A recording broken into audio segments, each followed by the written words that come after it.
I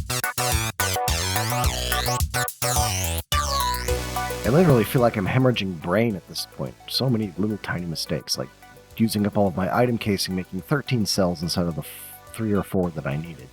Anyway, where were we? We were at the scanner. We were making those motors. Making the motors.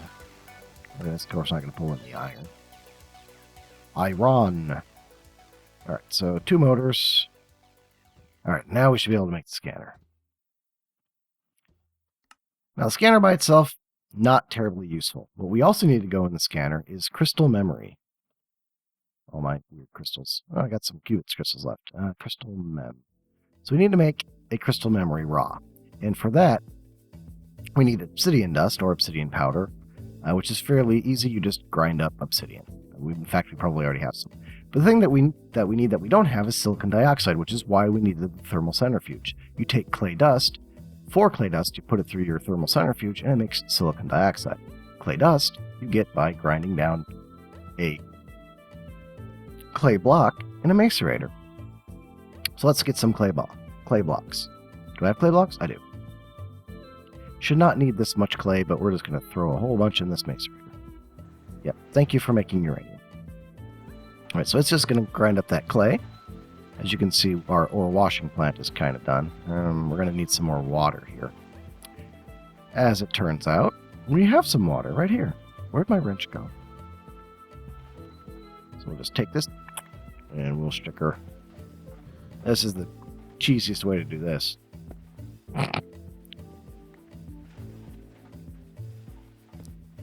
Alright. So we've got 2 and we need 4. Alright, so we take that 4 clay dust and we dunk it into the thermal centrifuge. And it should, yep, it starts to heat up by itself. So luckily we don't need an external heater. I did remember that part correctly. And it will slowly turn that clay dust into that silicon dioxide. Now I've got to do, I believe, 4 of those in order to make 1 crystal memory. Luckily, I'm only going to need 1 crystal memory because we're only making 1 thing. So I will be back once we've made all the silicon dioxide. Yes, lots and lots of jump cut upgrades today, people. I'm sorry about that, but IC2 is not a fast mod. Alright, so my thermal centrifuge is finished grinding up all that clay dust into silicon dioxide. I also realized that one full bucket of CF stuff makes actually 10 reinforced stone and not just 1. I'm not sure why I thought it only made 1. So now we have plenty of stone to get by, so we can throw our sprayer and our backpack in there. And we can now start working on our finishing off our memory crystals. And it's actually pretty easy. But first we have to craft a raw crystal. That's the right button here. And that's just obsidian dust and silicon dioxide. I did not make enough silicon dioxide, I just realized. So I'll have to make some more of that. That's okay. I'm just going to need more clay because I do not have much. I was thinking it was the obsidian in the corners and not that, but this will at least be enough to get us started. So let me grab some more clay out of here first. I think it's 4 clay for a block? Yeah. Let's see. 2, 3, 4. That should give me enough to get to where I need. We'll put that in there, and then we will get these these raws turned into... Alright. So then, in order to turn these guys into actual crystals, we have to smelt them. I think I got a smelter up here somewhere. Yeah, induction smelter, that's probably not going to do it. Hey, Kevin. Let's go down and actually use one of my faster smelters. I think I got a faster smelter down here. Probably. Yeah. Alright, so those will go through and become memory crystals. And we need 2 memory crystals in order to make the pattern storage, which is our next block. So memory crystals are basically done. We just need to make 1 more after we're done making the pattern storage. So the pattern storage is actually kind of in ascending order of complexity and cost is number 2. Number 1 is the scanner. Number 2, pattern storage. It's actually quite expensive, but not nearly as expensive as the next one. So we use 3 of those reinforced stone slabs. We use 2 of those mining lasers, 2 crystal memories, advanced machine casing, and advanced circuit, which we have all of that. Oh, good. Now we've got pattern storage. This stores the pattern that we scan in the scanner. The last thing we need to make is the replicator. This is kind of a beast to make, and you don't get your recipe by doing that. You get it by going into here. So, reinforced stone, reinforced glass, which we should have. We should have all of that. And we need 3 teleporters. Teleporters are glass fiber cables. More of those advanced machine casings, so we're going to need several more of those. Well, we'll see if that's enough, but I don't think it's going to be. And then we're also going to need some glass fiber cable, which is Ingerium dust, pulverized silver, and regular glass. Glass is not going to pull in. But luckily, I should have everything I need to make these teleporters. So I'm going to need 6 of these. All right, so teleporter. And I think I got everything else here. What am I missing? Oh, frequency transmitters. I have to make 3 of these. 1. Need some more basic control circuits. All right, well, I can craft up a couple. I can craft up a couple of those. Let's just make 10, 30 of those. Start.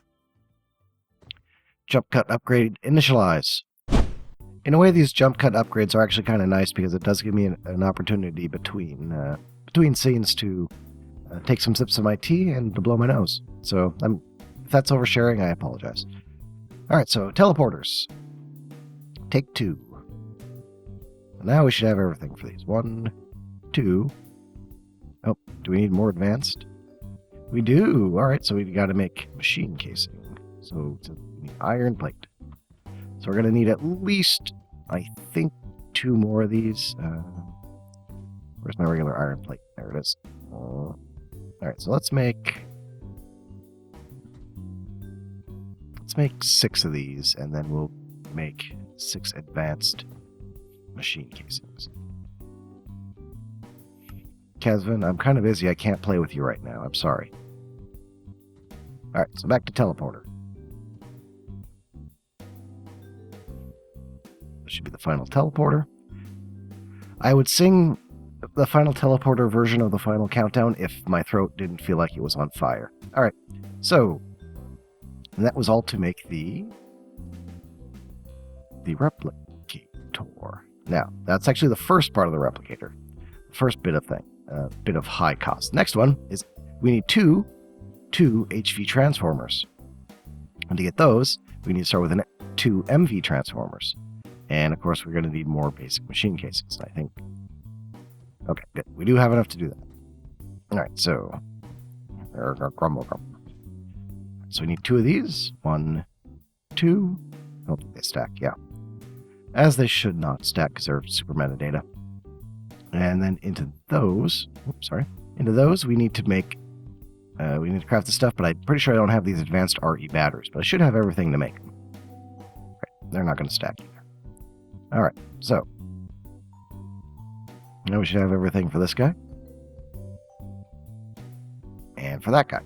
All right, so next, we actually need an MFE. An MFE is basic machine casing surrounded by energy crystal and insulated gold cable. I think I've got all of that. Nope, I need more insulated gold cable. Which I should have. Golder. 2 more of those. And then I need a machine casing. I hope I've got enough. I made too many advanced machine casings, I have a feeling. Do I have enough iron plate? Oh, I got enough iron plate.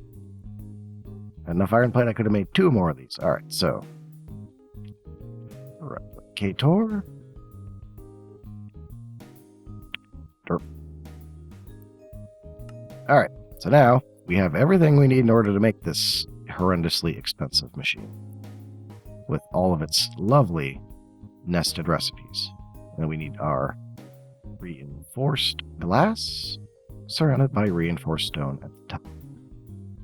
Alrighty, now we have pretty much everything that we need in order to do a replication, except the memory crystal, which we're going to solve that issue right now. Or not. Or we're going to give me another chance to blow my nose and take a sip of tea. Alright, jump cut, upgrade, initialize.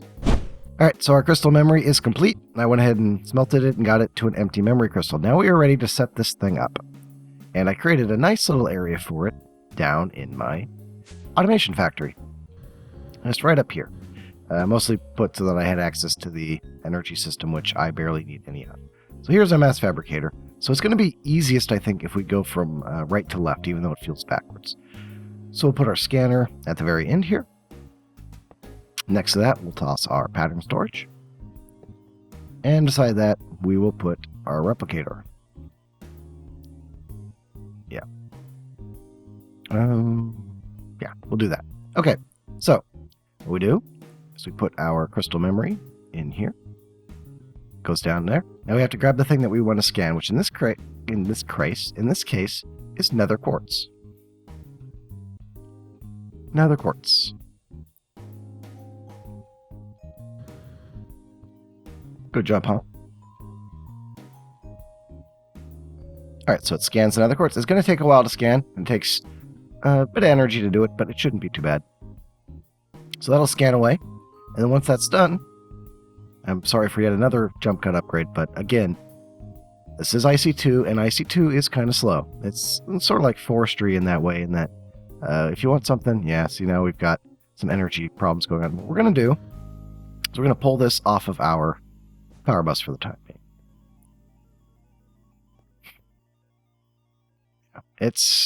It'll get there. It'll get there. But like I said, once this is done scanning, I will be back after a jump cut upgrade. Got myself a fresh cup of tea while the jump cut upgrade was doing its thing. And hopefully I won't sound for much longer like I just won a gravel gargling competition. But anyway, now that we've got this scanned, we can now save it to the memory. So now we've got nether quartz. Tells us how much UU matter it takes. As you can see, it takes 78 microbuckets, which is 0.07 millibuckets of UU matter, which is, again, 500 times less than I originally thought it was going to. So we come over here, we toss in that crystal memory into the pattern storage. And I think, yeah, import from crystal. Now we've got nether quartz in our pattern storage. So then we can come over here and select nether quartz as our pattern. Now, the thing that we still have to do is feed this UU matter. And I grabbed some tempered fluid duct, far too much in order to do just that. So we'll bring this down here. We're not going to do that. Grab a servo and toss our friend servo right on here. Our friend Tom servo. So then this should fill up with UU matter. Cool. Now, what we need to do is create a place for this to go that we can get it easy access to our ME system. So what I'm going to do is I'm going to place it in a really awkward spot. And I think that awkward spot, and it's got to be within 4, I don't have that much item duct left, is going to be, let's put it by the back wall here. And I'll just bring the ME cable up here. So then we're going to get some item duct, some nice fast impulse item duct here. Grab a reinforced servo, pop her on there, and set it to that. All right. So now we should be ready to go. So if I hit repeat run, it just starts making nether quartz. So now we're going to make a whole truckload of nether quartz. I can also reactivate.